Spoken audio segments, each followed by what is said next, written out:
I remember sitting in 8th grade, staring at a math exam paper, and going completely blank. My hands were sweating. The clock was ticking. And no matter how hard I tried, my brain just couldn't connect the dots.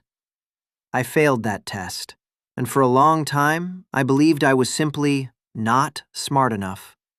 But today, I can outperform students who used to laugh at me, scoring above 95 in math, solving problems I once thought were impossible.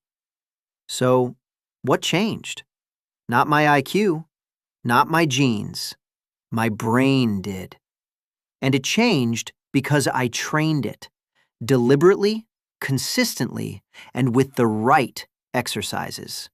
In this video, I'm going to show you the exact 5 brain exercises that rewired my thinking.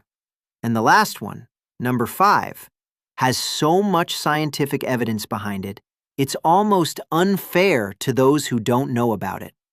But before we dive in, I need to say something important. This video is not for everyone. If you're going to watch this and do nothing, please close it now. This is for the person who is done making excuses, the one who is ready for a real transformation. If that's you, let's go. Exercise 1, active reading, but not the way you think. You've probably heard, read more. Everyone says it. But how you read, that's where most people get it completely wrong. I used to highlight line after line, thinking I was learning. I wasn't. I was just coloring pages. So I dug deeper, and I discovered something powerful. Instead of underlining everything, try this. Read a section, then close the book, and write down questions. Questions that section should be able to answer.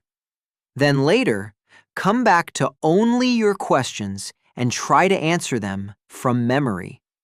This forces your brain to retrieve information, not just recognize it. And retrieval is where real learning happens. Your brain physically builds stronger neural pathways every single time it has to work to remember something. Don't just read. Question, recall, repeat. That's how reading becomes a brain-building exercise. Exercise 2, puzzle solving. This one sounds simple, and it is, but don't underestimate it. Crosswords, Sudoku, logic puzzles, chess, these aren't just games. They are workouts for your prefrontal cortex, the part of your brain responsible for decision-making, planning, and focus. Every time you get stuck on a puzzle and push through anyway, you're training your brain to sit with discomfort and find solutions.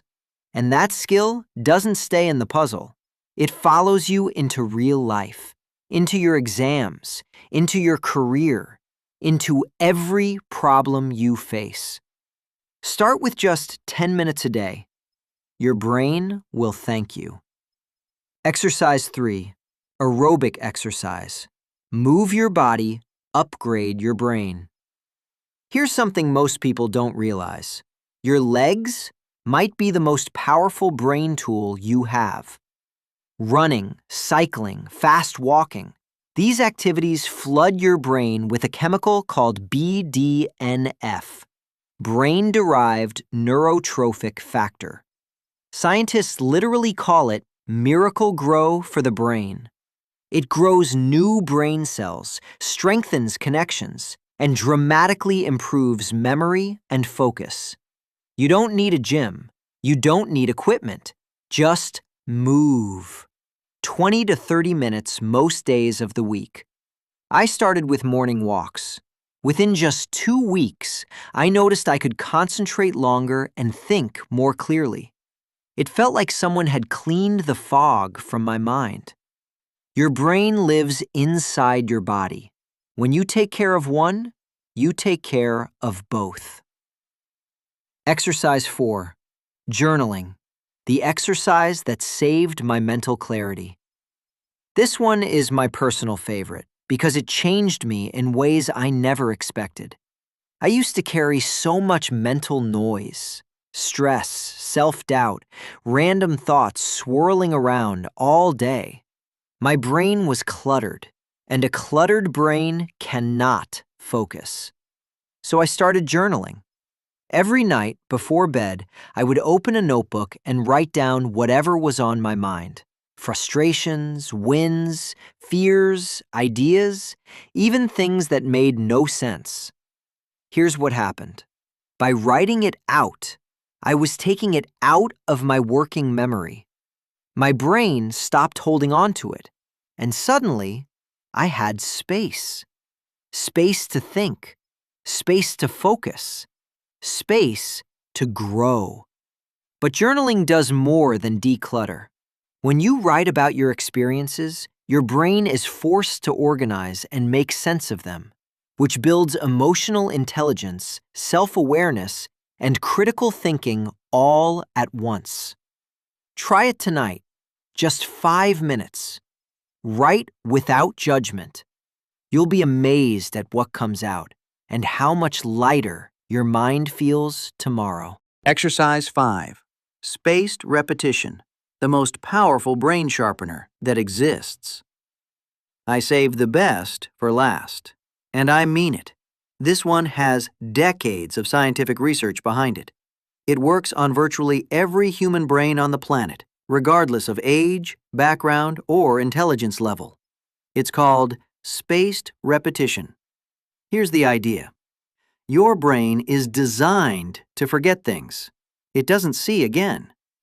This is called the forgetting curve, discovered by psychologist Hermann Ebbinghaus over 100 years ago.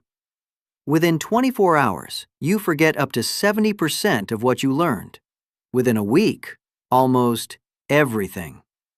But here's the secret. Every time you review something, just before you forget it, your brain strengthens that memory exponentially. So instead of studying the same thing for 3 hours in one night, you study it for 20 minutes today, then review it tomorrow, then again in 3 days, then in a week. Each review takes less time, but the memory gets stronger and deeper every single time. You can do this with flashcards, apps like Anki, or even a simple notebook system. The method doesn't matter as much as the principle. Spread your learning out over time, and your brain will store it permanently. This is why some students study less and remember more. They're not smarter. They just know this secret. Here's what I want you to remember. Your brain is not fixed.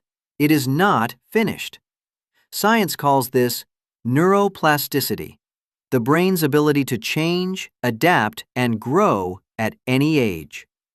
The student who failed that math test in 8th grade, he rewired his brain, one exercise at a time. And you can do the same. Start with just one of these exercises today. Don't wait for the perfect moment. The perfect moment is now. If this video helped you, share it with someone who needs it. They might be the next person who transforms their brain and their life. And if you've made it this far, comment, "For indeed with hardship will be ease." I'll see you in the next one. Keep going.